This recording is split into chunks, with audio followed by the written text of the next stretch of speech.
Hello students, यहाँ पर continuity के बारे में बात चल रही थी हमारी, उसी को आगे बढ़ाते हैं।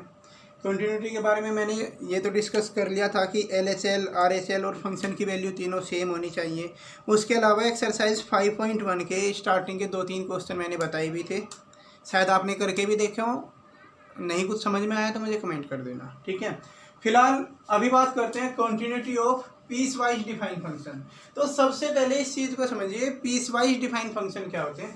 पीस वाइज फंक्शन इस तरीके के कहलाते हैं। पीस वाइज मतलब जो टुकड़ों में जो डिफाइन होते हो। टुकड़ों का मतलब ये हुआ कि x के किसी पर्टिकुलर इंटरवल के लिए वैल्यू कुछ और है, किसी पर्टिकुलर के लिए कुछ और है। जैसे अगर x लेस देन 2 रखा, अगर लेस देन इक्वल टू 2 रखते हैं, x को 2 या 2 से कम लेते हैं, तो fx बराबर होगा 2x + 3। इसका ओवरऑल मीनिंग इस तरीके से जो लिखा हुआ उससे कंफ्यूज मत होना। इसका मीनिंग ये है कि अगर हम x को 2 या 2 से कम लेते हैं तो fx बराबर हमें लेना होगा 2x + 3। लेकिन अगर हम x को 2 से ज्यादा लेते हैं तो fx लेना होगा हमें 2x - 3। अगर x को हम 2 या 2 से कम लेते हैं तो fx की वैल्यू 2x + 3 होगी। अगर x को 2 से बड़ा लेंगे तो fx की वैल्यू 2x - 3। मतलब दो अलग अलग ये है। एग्जाम्पल के तौर पे मान लिया मैं तुमसे पूछूं कि बेटा f1 कितना होगा, तो f1 कैलकुलेट करने के लिए आप इस फंक्शन का यूज करोगे। क्यों यूज करोगे उसका? क्योंकि 1 तो 2 से कम होता है, तो वो वाला फंक्शन यूज करोगे जहां x की वैल्यू 2 से कम है। 2 से कम है तो आप इसका यूज करोगे, और इसके लिए फंक्शन कितना है ये है। तो जब आपसे f1 की वैल्यू पूछी जाएगी तो वो आप यहाँ पर रखोगे, यहाँ x की जगह 1 रख दो, 2 × 1 + 3 और फाइनली आंसर आपको 5 मिल जाएगा। लेकिन अगर मैं आपसे कहूँ f4 कैलकुलेट कर दो, f4, तो 4 क्या है? 4 2 से ज्यादा है, 2 से ज्यादा है, तो ये कंडीशन एप्लीकेबल हुई इसमें। तब इस स्थिति में आप इस fx को कंसीडर करोगे और वहां पर x की जगह 4 रख दोगे, 2 × 4 - 3, तो ये आ जाएगा 5, ये भी 5 आ जाएगा। तो इस तरीके से हमने देखा कि f1 की वैल्यू भी 5 आई और f4 की वैल्यू भी 5 आई है। ओके,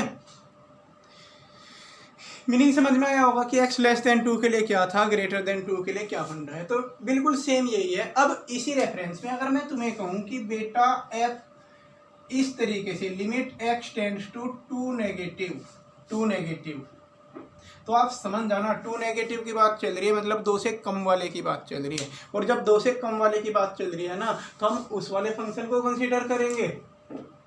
लेकिन अगर कहें limit x tends to 2 positive का मतलब है 2 से ज्यादा की बात चल रही है कि x की वैल्यू 2 से ज्यादा है। अगर x की वैल्यू 2 से ज्यादा है तो हम इस फंक्शन को कंसीडर करेंगे। यानी x = 2 के लिए LHL के लिए कोई और फंक्शन कंसीडर करना पड़ रहा है, RHL के लिए कोई और कंसीडर करना पड़ रहा है। ये बात आई समझ में कि जब हम x = 2 पर कॉन्टिन्यूटी की बात करेंगे तो LHL में ये वाला फंक्शन यूज हुआ, RHL में ये वाला फंक्शन यूज हुआ। क्यों? क्योंकि 2 से ज्यादा वाला तो RHL में जाएगा और 2 से कम वाला LHL में आएगा। तो जब फंक्शन ही अलग हो गया, जब फंक्शन ही चेंज हो गया, तो हो सकता है वैल्यू भी चेंज आ जाए। तो इसीलिए फंक्शन में डिसकंटिन्यूटी बनने के चांसेस बन जाते हैं कि पीस वाइज फंक्शन जो भी होते हैं पीस वाइज डिफाइन, इन वालों में जिस नंबर पर भी फंक्शन चेंज होता है उस नंबर पर उसके डिसकंटिन्यूअस होने के चांसेस बन जाते हैं। इसलिए उन्हीं नंबर पर डिसकंटिन्यूटी चेक की जाती है। तो इस फंक्शन में भी ये सब जगह कॉन्टिन्यूअस होगा, बस हम इसकी कॉन्टिन्यूटी 2 पर चेक करेंगे, क्योंकि ये फंक्शन 2 से पहले के लिए कुछ और है कि जब x की वैल्यू 2 से कम है तब फंक्शन 2x + 3 है, जब x की वैल्यू 2 से ज़्यादा है तो फंक्शन 2x - 3 है। तो हम इसे चेक करते हैं कि कहीं ये डिसकंटिन्यूअस तो नहीं होगा चेंज होने पर। तो एक बार चेक कर लेते हैं। चेक करने का फंडा वही है, LHL, RHL और फंक्शन की वैल्यू तीनों चीज़ कैलकुलेट करते हैं। तो एट x = 2 के लिए LHL लिखते हैं। पहले LHL होगी limit x tends to 2 negative fx। अब मैं यहाँ पर आपको एक फंडा बता रहा हूँ, बिल्कुल डायरेक्ट वाला, जो आप यूज करोगे एकदम डायरेक्ट। इसमें h का कंसेप्ट मत लगाओ, क्योंकि 2 नेगेटिव का मतलब क्या है? 2 नेगेटिव का मतलब है कि वैल्यू 2 से कम है। 2 से कम है तो आप ये फंक्शन कंसीडर करने वाले हो, तो आप सीधा इसी को उठा लो, इस तरीके से लिख दो लिमिट x टेंड्स टू 2 और fx की जगह यूज कर लो 2x + 3। ओके, h वाला कंसेप्ट हटा दो यहाँ से। चाहो तो आप यूज़ कर सकते हो, नहीं तो मैं आपको ऐसे ही डायरेक्ट करवाने वाला हूँ। फिर इसमें x के जगह 2 रख दो, x की वैल्यू 2 रखते ही आंसर 7 मिल जाएगा। तो LHL 7 मिल गई। RHL देखते हैं। RHL होगी limit x tends to 2 positive fx, यानी जैसे ही आप x टेंड्स टू 2 पॉजिटिव की बात कर रहे हो, मतलब x की वैल्यू 2 से बड़ी कंसीडर कर रहे हो और 2 से बड़ी कंसीडर कर रहे हो, तो fx ये लोगे आप, तो यहाँ पर लिख दो लिमिट x टेंड्स टू 2 और fx की जगह यूज कर लो 2x माइनस 3। उसके बाद x की वैल्यू इसमें 2 रख दो, 2 रखते ही 2 टू द 4 माइनस 3 1 आ जाएगा। दोनों वैल्यू सेम आ गई? नहीं आई। LHL और RHL दोनों वैल्यू अलग आई, तो क्या तीसरी कैलकुलेट करने की ज़रूरत है? तो ऑब्वियसली नहीं है, क्योंकि जब दो ही इक्वल नहीं है, मान लिया तीसरी आ भी गई तो क्या फ़र्क पड़ना है, डिसकंटिन्यूअस तो ये फिर भी हो गया। तो लिख दोगे कि since LHL is not equal to RHL so fx is not continuous at x equal to 2। तो x इक्वल टू 2 पर यह फंक्शन कॉन्टिन्यूअस नहीं होगा, क्योंकि LHL और RHL बराबर नहीं आए। ध्यान रखना, ये जो पीस वाइज होते हैं ना, सबसे आसान काम है, आप देख के तुरंत बता सकते हो कॉन्टिन्यूअस है कि नहीं है। कैसे बताओगे? जैसे आपको 2 पर चेक करना है, एक बार 2 यहाँ पर रखो x की जगह, एक बार यहाँ रखो, एक LHL होगी एक RHL होगी। जैसे आपने x की जगह 2 रखा, आपको 7 मिल जाएगा। लेस देन वाले का यूज कर रहे हो तो LHL में मिलेगी, ग्रेटर देन वाले का यूज कर रहे हो तो RHL मिलेगी। तो जैसे x की वैल्यू आपने 2 से कम ली, LHL आ गई आपके पास 7, और 2 से ज़्यादा ली तो RHL आ जाएगी, x की वैल्यू 2 रख दो इसमें 1, तो LHL 7 RHL 1। डायरेक्ट आप देख सकते हो, क्वेश्चन को देखते ही आप बता दोगे कि कॉन्टिन्यूअस है कि नहीं। तो 2-3 क्वेश्चन मैं ऐसे प्रैक्टिस करा रहा हूँ आपको। जैसे इस 7th क्वेश्चन में आपको चेक करना है कि ये फंक्शन कॉन्टिन्यूअस है कि डिसकंटिन्यूअस है, किस पॉइंट पर है। तो आप देख सकते हो कि जैसे ही x की वैल्यू 3 से कम थी, सॉरी -3 से, अगर x की वैल्यू -3 से कम ले रहे हैं तो fx बराबर है mod x प्लस 3। अगर x की वैल्यू -3 और 3 के बीच में ली तो fx बराबर है -2x। अगर x की वैल्यू 3 से ज़्यादा लोगे तो fx इक्वल होगा 6x प्लस 2। यानी ये 2 जगह चेंज होता है, अगर आप ध्यान से देखें। -3 से कम के लिए कुछ और है, -3 से ज़्यादा के लिए कुछ और है, 3 से कम के लिए कुछ और है, तो 3 से ज़्यादा के लिए कुछ और है। तो हम इसकी कॉन्टिन्यूटी चेक करेंगे x इक्वल टू -3 पर और जी x इक्वल टू +3 पर। 2 जगह हम चेक करेंगे, हो सकता है इनमें से किसी एक जगह ये डिसकंटिन्यूटी वाला पॉइंट आ जाए या दोनों जगह ही आ जाए, हो सकता है, चेक करते हैं। तो जैसे ही x इक्वल टू -3 की बात की ना, आप LHL मेरे भाई डायरेक्ट लिख दो, -3 से कम। LHL का मतलब क्या है? x की वैल्यू -3 से कम, x की वैल्यू -3 से कम यहाँ पर हुई ना, हुई, तो आप ये वाला फंक्शन उठाओ, ध्यान से सुनना बातों को सारी। x लेस देन -3 वाला उठाया हमने, क्योंकि LHL हमें लिखना है, तो -3 के लिए LHL में ये वाला चलेगा। अब इसमें ये फंक्शन हमने उठाया और इसमें x की जगह -3 रख दिया, -3 का मोड +3 हो जाएगा, -3 का मोड मिलके +3 ही रहेगा, 3 और 3 मिलकर हो जाएगा 6, तो LHL 6 आ गई। RHL देखते हैं। RHL में होता है -3 से ज़्यादा, तो जब x की वैल्यू -3 से ज़्यादा है तो ये वाला चलेगा, -3 से ज़्यादा तो इसमें है, तो यहाँ पर x की जगह -3 रख दो इसमें, इस वाले फंक्शन में, -2 इंटू -3, आंसर मिल गया हमें 6, दोनों इक्वल आ रहे हैं। तो तीसरा भी फिर फाइंड करना पड़ेगा, f -3, यानी जब x बराबर -3 हो, इक्वल का निशान ढूंढो, x इक्वल टू -3 इस वाले में लिखा हुआ है, तो यहाँ पर x की जगह -3 रखेंगे, -3 मोड +3, तो ये भी 6 आ जाएगा। इस तरीके से तीनों सेम है तो फंक्शन कॉन्टिन्यूअस होगा, x इक्वल टू -3 पर कॉन्टिन्यूअस आ गया।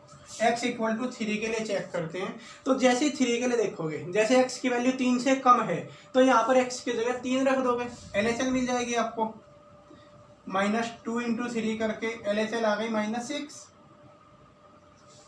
फिर आपको RHL कैलकुलेट करनी है, तो RHL के लिए x की वैल्यू जब 3 से ज़्यादा है उस वाले फंक्शन को आप कंसीडर करोगे, 3 से ज़्यादा के लिए फंक्शन है 6x प्लस 2, तो इस वाली में x की जगह 3 रखना है आपको, 3 पॉजिटिव का मतलब है 3 ही रखना है x की जगह, 6 इंटू 3 प्लस 2, तो ये आ जाएगा आपका 20। दोनों इक्वल नहीं आते, LHL is not equal to RHL, therefore function is discontinuous. ठीक है, तो ये फंक्शन डिसकंटिन्यूअस हो गया, at discontinuous at x equal to 3। तो हमने देखा कि ये x इक्वल टू -3 पर कंटिन्यूअस है, लेकिन x इक्वल टू 3 पर डिसकंटिन्यूअस है। अब बिल्कुल डायरेक्ट देख के ये कर सकते हैं। एक बार पूरा वीडियो फिर से देखना, ये तो चीज़ें समझ में आएंगी कि कैसे मैं ये डायरेक्ट निकाल रहा हूँ। एक आधा क्वेश्चन और देखिए, जैसे क्वेश्चन नंबर 9। चलिए 9 से पहले क्वेश्चन नंबर 8 देखते हैं। दरअसल 8 में लिखा हुआ है नॉट इक्वल टू 0 और इक्वल टू 0। इससे पहले जब हमने किए वो लेस देन और ग्रेटर देन वाले थे। एक क्वेश्चन ये देखते हैं, जब कहीं इक्वल और नॉट इक्वल का साइन आया हुआ हो कि जब x नॉट इक्वल टू 0 है तो fx बराबर है x अपॉन मोड x, जब x इक्वल टू 0 है तो fx बराबर है 0। ओके, तो इसमें सबसे पहले तो जो भी मॉड्यूलस वाले क्वेश्चन है उनमें आप मोड हटाने की कोशिश करें। और मोड हटाने का रूल ये होता है कि मोड x को हटाकर आप -x लिखते हो। कब लिखते हो? कि अगर x लेस देन 0 होगा। अगर x 0 से कम होगा तो -x लिखा जाएगा, लेकिन +x लिखेंगे इसी चीज़ को, मोड x को हटाकर +x लिखेंगे अगर x 0 से बड़ा या 0 के बराबर होगा। तो मोड x हटाने पर एक बार -x लोगे, एक बार +x लोगे। -x तब लोगे जब x 0 से कम होगा, +x तब लोगे जब x 0 से बड़ा होगा। तो यहाँ भी हम x को स्प्लिट कर लेते हैं। नॉट इक्वल टू 0 है, नॉट इक्वल टू 0 का मतलब यही तो होगा कि या तो 0 से कम है या 0 से ज़्यादा है। भाई कोई भी अगर 0 के बराबर नहीं है तो जाहिर सी बात है वो या तो 0 से कम होगा या 0 से ज़्यादा होगा। तो अगर x लेस देन 0 की हम बात करें, x लेस देन 0, तो मोड x हटाकर x अपॉन -x लिखना होगा हमें। अगर हम x ग्रेटर देन 0 की बात करें तो मोड x हटाकर हमें +x लिखना होगा। और x इक्वल टू 0 के लिए तो इसने खुद ही 0 दे रखा था। ठीक है, अब ये वाला पूरा फंक्शन जो fx है यहाँ तो -1 रह जाएगा। ध्यान देना, -x से +x कट के -1। ये कब होगा? जब x लेस देन 0 हो जाए। ये कट के +1 आएगा जब x ग्रेटर देन 0 हो जाए, और 0 आएगा जब x की वैल्यू 0 के इक्वल हो जाए। अब तीन चीज़ें हैं, x 0 से कम है तो fx बराबर -1 है, x 0 से ज़्यादा है तो fx बराबर 1 है, x की वैल्यू 0 है तो fx बराबर 0 है। अब हम इस वाले फंक्शन को x इक्वल टू 0 पर ही तो चेक करेंगे, क्योंकि 0 पर ही तो इसमें परिवर्तन आया, जो भी कुछ चेंजेज हुए 0 पर हुए। तो एट x इक्वल टू 0 के लिए जब हम लेफ्ट हैंड लिमिट की बात करेंगे, अगर मैं आपको एक्सप्लेन करूं तो कुछ इस तरीके से होगा। 0 नेगेटिव मतलब जब x की वैल्यू 0 से कम है तो फंक्शन की वैल्यू कितनी है? जब x की वैल्यू 0 से कम है तो फंक्शन की वैल्यू -1 है। फिर RHL की बात करें, RHL का मतलब है limit x tends to 0 positive fx। इसका मतलब ये हुआ कि जब फंक्शन की वैल्यू, जब x की वैल्यू 0 से ज़्यादा है तो फंक्शन की वैल्यू कितनी है? x की वैल्यू 0 से ज़्यादा होने के लिए fx की वैल्यू 1 है, तो फंक्शन की वैल्यू 1 हो गई। यहाँ पर LHL -1 RHL +1 दोनों इक्वल तो नहीं आए, तो since LHL is not equal to RHL, therefore fx is not continuous, fx continuous नहीं होगा। ठीक है, इस तरीके से ये पीस वाइज डिफाइन फंक्शन होते हैं। आप इन क्वेश्चंस को क्वेश्चन नंबर 16 तक अटेम्प्ट करके देखना, अभी 16 तक। इसके बाद हम ये 4 क्वेश्चन करेंगे, 26 से लेकर 30 तक के 4-5 क्वेश्चन हैं, बड़े स्पेशल हैं, बोर्ड में आने लायक एक्चुअली हैं भी यही क्वेश्चन। बोर्ड में ये सारी चीज़ें नहीं पूछता आपको, ये बेसिक सा कंसेप्ट है। बोर्ड में आपसे जो 26 से लेकर 30 तक के क्वेश्चन है यही पूछे भी जाते हैं। और आप देख रहे होंगे बार बार वही कहानी है, LHL RHL फंक्शन की वैल्यू बार बार वही कैलकुलेट करते रहो। तो क्वेश्चन नंबर 17-18 तक करके देखना एक बार, इसके जो भी डाउट बने वो पूछ लेना एक वीडियो में, और मैं बताऊँगा बाकी का थोड़ा बहुत।